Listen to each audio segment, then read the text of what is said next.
Hi friends, ಎಲ್ಲರಿಗೂ ನಮಸ್ಕಾರ. ಮೊದಲ ತಾಡಿಗೆ ಚಾನಲ್ಗೆ ಸ್ವಾಗತ. ಸಂಜೆ ಟೈಮ್ ಸ್ನ್ಯಾಕ್ಸ್ಗೆ ಏನೋ ಒಂದು ತಿನ್ನಬೇಕು ಅನಿಸುತ್ತೆ. ಹಾಗಾಗಿ ತುಂಬ ಸುಲಭವಾಗಿ ಮನೆಯಲ್ಲಿ 2 ಆಲೂಗಡ್ಡೆ ಇದ್ದರೆ ಸಾಕು, ತುಂಬ ಟೇಸ್ಟಿಯಾಗಿರುವಂಥ ಸ್ನ್ಯಾಕ್ಸ್ ರೆಡಿ ಆಗುತ್ತೆ. ಹಾಗೆ ಮಾಡೋದು ತುಂಬಾ ಸುಲಭ ಫ್ರೆಂಡ್ಸ್, ಯಾರು ಬೇಕಿದ್ರೂ ಮಾಡ್ಬೋದು, ತುಂಬ ಚೆನ್ನಾಗಿ ಬರುತ್ತೆ. ಹಾಗಾದರೆ ಹೇಗೆ ಮಾಡೋದು ಅಂತ ತೋರಿಸ್ಕೊಡ್ತೀನಿ ಬನ್ನಿ. ಮೊದಲನೇದಾಗಿ 2 ಆಲೂಗಡ್ಡೆ ನೀಟಾಗಿ ತೊಳೆದು ಚಿಪ್ಪೆ ಎಲ್ಲ ಎರ್ಕೊಂಬಿಟ್ಟು ಈ ಥರ ಕಟ್ ಮಾಡಬೇಕು. ಈ ಥರ ಸಣ್ಣದಾಗಿ ಉದ್ದಕ್ಕೆ ಕಟ್ ಮಾಡಿದ್ರೆ ಚೆನ್ನಾಗಿರುತ್ತೆ ಫ್ರೆಂಡ್ಸ್, ಚೆನ್ನಾಗಿ ಬೆಂದ್ಕೊಳುತ್ತೆ, ಹಾಗೆ ಕ್ರಿಸ್ಪಿಯಾಗೂ ಇರುತ್ತೆ. ಹಾಗಾಗಿ ಈ ಥರ ಸಣ್ಣದಾಗಿ ಕಟ್ ಮಾಡ್ಕೊಳ್ಳಿ. ನಂತರ ಒಂದು ಮಿಕ್ಸಿಂಗ್ ಬೌಲ್ ತಗೊಂಡಿದ್ದೀನಿ ನೋಡಿ.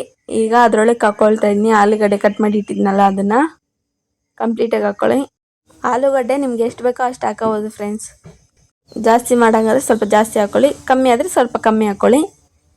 ಅಷ್ಟೇ ಹಾಕ್ಕೊಂಬಿಟ್ಟು ನೀಟಾಗಿ ಇವಾಗ ಸ್ವಲ್ಪ ಕೊತ್ತಂಬರಿ ಪುದೀನ ಸಣ್ಣದಾಗಿ ಕಟ್ ಮಾಡಿ ಹಾಕ್ಕೊಳ್ತಾ ಇದ್ದೀನಿ.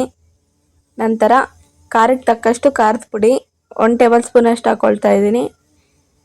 ಮತ್ತು ಒಂದು ಅರ್ಧ ಟೇಬಲ್ ಸ್ಪೂನ್ ಅಷ್ಟು ಗರಂ ಮಸಾಲ. ನಂತರ ಒಂದು ಚಿಟಿಕೆಯಷ್ಟು ಅರಿಶಿನ. ನಂತರ ರುಚಿಗೆ ತಕ್ಕಷ್ಟು ಉಪ್ಪು. 1 ಟೇಬಲ್ ಸ್ಪೂನ್ ಅಷ್ಟು ಶುಂಠಿ ಬೆಳ್ಳುಳ್ಳಿ ಪೇಸ್ಟು ಮನೆಯಲ್ಲೇ ಜಜ್ಜಿ ಹಾಕ್ಕೊಂಡಿದ್ದೀನಿ.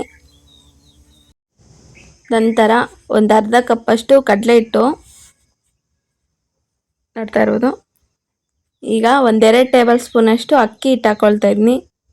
ನಿಮ್ಮ ಹತ್ರ ಅಕ್ಕಿ ಹಿಟ್ಟು ಇದ್ದರೆ ಅಕ್ಕಿ ಹಿಟ್ಟು ಹಾಕ್ಕೊಳ್ಳಿ, ಇಲ್ಲಾಂತಂದರೆ ಮೈದಾ ಹಿಟ್ಟಿದ್ರೆ ಮೈದಾ ಹಿಟ್ಟು ಹಾಕ್ಕೊಳ್ಳಿ.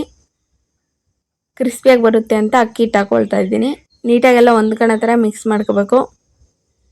ಕೈಯಲ್ಲೇ ನೀಟಾಗೆಲ್ಲ ಮಿಕ್ಸ್ ಮಾಡ್ಕೊಳ್ಳಿ ಫ್ರೆಂಡ್ಸ್, ಎಲ್ಲ ಹೊಂದ್ಕೊಳ್ಳೋ ಥರ ನೋಡಿ. ಈ ಥರ ಮಿಕ್ಸ್ ಮಾಡ್ತಾ ಇದ್ದೀನಿ.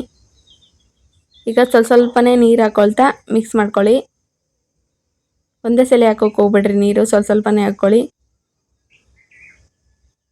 ನೋಡಿ. ಈ ಥರ ಮಿಕ್ಸ್ ಮಾಡ್ತಾ ಇದ್ದೀನಿ. ನೀವು ಈರುಳ್ಳಿ ಪಕೋಡ ಮಾಡ್ಬೇಕಾದ್ರೆ ಮಿಕ್ಸ್ ಮಾಡ್ತೀರಲ್ಲ, ಅಷ್ಟಿದೆ ಸಾಕು ನೋಡಿ. ಈ ಥರ ಇದೆ, ಇಷ್ಟಾದರೆ ಸಾಕು. ಈಗ ಎಣ್ಣೆ ಚೆನ್ನಾಗಿ ಬಿಸಿಯಾಗ್ಲಿಕ್ಕೆ ಹಿಡಿಯುತ್ತೆ. ಎಣ್ಣೆ ಚೆನ್ನಾಗಿ ಬಿಸಿಯಾಗಿದೆ. ಈಗ ಈ ಥರ ಉಡುಡಿಯಾಗಿ ಹಾಕ್ಕೊಳ್ಳಿ, ಎಲ್ಲ ಒಟ್ಟಿಗೆ ಹಾಕೋಕೆ ಹೋಗ್ಬೇಡ್ರಿ. ಉಡುಡಿಯಾಗಿ ಹಾಕೋದ್ರಿಂದ ಕ್ರಿಸ್ಪಿಯಾಗಿ ಬರುತ್ತೆ ಅಂತ ಅಷ್ಟೇ. ಮೇಲೆಲ್ಲ ಕ್ರಿಸ್ಪಿಯಾಗಿ ತುಂಬ ಚೆನ್ನಾಗಿರುತ್ತೆ ಈ ಥರ ಹಾಕೋದ್ರಿಂದ. ಸಣ್ಣ ಉರಿಯಲ್ಲಿ 2 ಕಡೆನೂ ನೀಟಾಗಿ ಬೇಯಿಸ್ಕೋಬೇಕು. ಈ ಥರ ಉಲ್ಟೆ ಮಾಡ್ತಾ ಬೇಯಿಸ್ಕೊಳ್ಳಿ, ತುಂಬ ಚೆನ್ನಾಗಿರುತ್ತೆ. ನೋಡ್ತಾ ಇರ್ಬೋದು, ಈಗ ಕಲರ್ ಚೇಂಜ್ ಆಗಿದೆ. ಇಷ್ಟಾದರೆ ಸಾಕು, ತೆಕ್ಕೊಂಬಿಡಿ. ಉಳ್ದಿರೋವೆಲ್ಲ ಅದೇ ಥರ ಮಾಡ್ಕೊಳ್ಳಿ ನೋಡಿ. ಈ ಥರ ಬಿಡಿಯಾಗಿ ಹಾಕಿದ್ರೆ ಚೆನ್ನಾಗಿ ಬರುತ್ತೆ ಫ್ರೆಂಡ್ಸ್, ಕ್ರಿಸ್ಪಿಯಾಗಿರುತ್ತೆ, ಚೆನ್ನಾಗಿರುತ್ತೆ ತಿನ್ನೋದಕ್ಕೆ ನೋಡಿ. ಎಲ್ಲ ಇದೇ ಥರ ಮಾಡಿದ್ದೀನಿ, ತುಂಬ ಚೆನ್ನಾಗಿ ಬಂದಿದೆ ಫ್ರೆಂಡ್ಸ್. ಟೇಸ್ಟ್ ಮಾತ್ರ ಚೆನ್ನಾಗಿದೆ. ಯಾರಾದರೂ ನಮ್ಮ ಚಾನಲ್ ಹೊಸ ನೋಡ್ತಿದ್ರೆ ಪ್ಲೀಸ್ ಸಬ್ಸ್ಕ್ರೈಬ್ ಮಾಡ್ಕೊಳ್ಳಿ ಫ್ರೆಂಡ್ಸ್. ಹಾಗೆ ಪಕ್ಕದಲ್ಲಿರುವ ಬೆಲ್ ಐಕನ್ನ ಕ್ಲಿಕ್ ಮಾಡಿ ಹಾಲ್ ಅಂತ ಆಪ್ಷನ್ ಕೊಡಿ. ಈ ರೆಸಿಪಿ ನಿಮ್ಗೆ ಇಷ್ಟ ಆದರೆ ಪ್ಲೀಸ್ ಒಂದು ಲೈಕ್ ಮಾಡಿ. ನೋಡಿದ್ರಲ್ಲ ಯಾವ ಥರ ಮಾಡೋದಂತ, ತುಂಬಾ ಟೇಸ್ಟಿಯಾಗಿದೆ, ಸಖತ್ತಾಗಿದೆ. ನೀವು ಒಮ್ಮೆ ಟ್ರೈ ಮಾಡಿ, ನಿಮಗೆ ಇಷ್ಟ ಆಗುತ್ತೆ. ನಾಳೆ ಮತ್ತೊಂದು ವಿಡಿಯೋ ಜೊತೆ ಸಿಗೋಣ ಫ್ರೆಂಡ್ಸ್. ಬಾಯ್.